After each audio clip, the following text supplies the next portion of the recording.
This year in social, we have been learning about globalization and the different ways it impacts people around the world.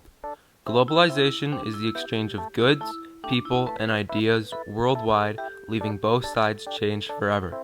This could be as small as a simple conversation exchanging ideas, or as big as a mass assembly line in an enormous factory.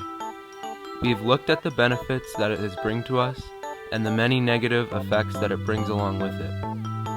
The solution isn't to stop globalization and the massive freight train that it is. It's to keep the positives and to stop the negative impacts. First, learned about the history of globalization and the events that have held long-lasting legacies to this day. Historical globalization has had many negative effects, including the Europeans colonizing North America, South America, Africa, and Asia. They used guns, germs, and steel to their advantage in conquering the New World. They killed millions of indigenous just to get their way, including an estimated 56 million indigenous over 100 years in North, Central, and South America. In the 1870s, the federal government set up the residential schools to assimilate and forcefully remove the culture from the indigenous. There are some examples of historical globalization that can be perceived as positive. The Europeans taught indigenous how to read and write, and the Europeans never left, which has helped shape North America to where it is today. Next, we learned about globalization identity and the effects globalization has on a personal level. Many of the effects globalization has on identity are poor and have harmful effects on people. Universal pop culture is constantly changing and making people want to fit in and be cool. Social media causes increased anxiety, depression, and other mental illness, while also causing an unattainable body image for most of the population. There are also positive effects on identity. You can add to your own unique identity from anywhere with advanced technology and transportation. You can learn from your elders and about your own culture with communication technology. And there are programs put in place to stop larger cultures from taking over, like the CRTC and CanCon to protect Canadian culture. Lastly, we looked at the economic side of globalization and how it adds to sustainable prosperity to all people. The economic system drives everything in the modern world. Everything revolves around money. Making a profit is now the main goal for any big corporation. This means that the billion-dollar multinational corporations will try and circumvent laws to make the most profit. This could mean going to countries with less labor laws and running sweatshops or committing child labor to bring the cost of manufacturing down.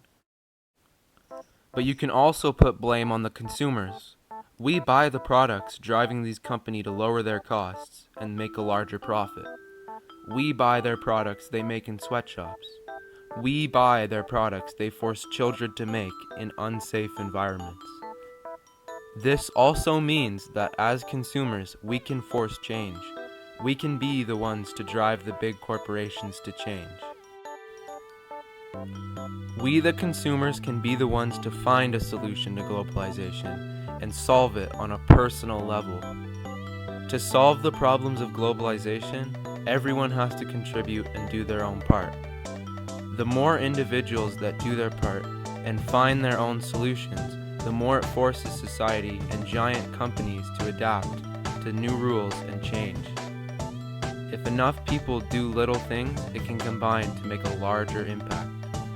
It's all about the solutions that you can do yourself. For example, buying more morally produced products over the ones that were produced unethically. Spending that extra dollar on a product that was produced locally or from a reputable source, rather than a product made in a sweatshop or using child labor. Being able to vote with your dollar and force the multinational corporations to change and do what the population wants to make their profits. Being able to vote with your dollar is what we can do as consumers to force the multinational corporations to change. But then again, part of the solution is changing the system from always being about making more money. For a company to be considered successful, they can't just profit, they need to increase their profit margins. If But if we stop buying from them, they are forced to change and make any profits in the first place. We don't have to play into their game. We can live certain aspects of life on a much smaller scale as to not feed into the profit-heavy way of life. This could be not getting on the consumer treadmill and buying every product we are forced to think we need. We can also downsize and not live in such a large home.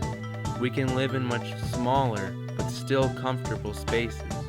Overall, living a much simpler life and only taking the things you need. Another solution is to stop following universal pop culture and the moving line of cool. To focus on yourself and focus on learning your own culture. Learning and preserving your own heritage. Not following pop culture can also be by not using or deleting social media to stop the negative effects that it brings. Procrastination, unattainable body image, and mental illness such as depression and anxiety. Overall, not just trying to catch up to the moving line of cool and being able to embrace your own culture. The main solution to globalization isn't to just try and completely stop it. It is to invoke change by solving problems on an individual level.